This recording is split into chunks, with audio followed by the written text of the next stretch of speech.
Yun, magandang gabi mga bossing. Meron tayong Birdman na kinalibrate.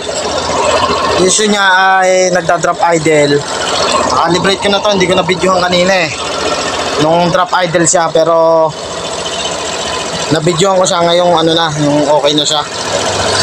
Using our 8 points, napagana naman natin ng ayos. Okay, hindi na siya nagda-drop idle. Ang galing! Ang galing! Tingnan natin yung parameter niya.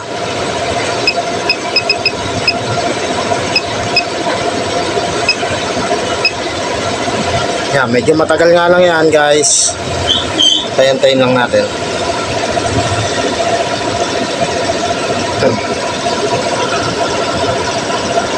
Hindi totoo yan. Bola lang yan. Initializing siya. Yun, pumasok na. Ngayon, live data. Yung port code niya, wala na. Okay na yan. Na-read ko na yan. Ayan o. Number of port code 0. 73 pa lang yung engine temperature niya, pero tignan na natin yung RPM niya. Yan. Naglalaro siya ng 1817, 16.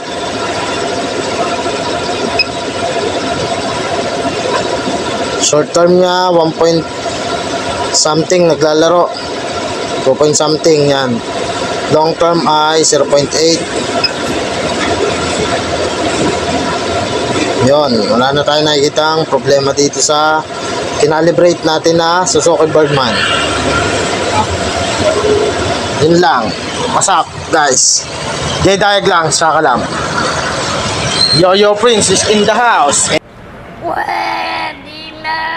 Ito na si Bossing, tinest drive. Boss, kamusta yung calibrate natin sa Birdman? Okay na okay. So, yun sa AM Motorcycle. Yun. Ito na kayo magpagawa lagi. Yun. Sigurado dito, legit talaga. Salamat sir, thank you, thank you. Yo Prince. Tell me pretty lies, look me in the face, tell me that you love me, even if it's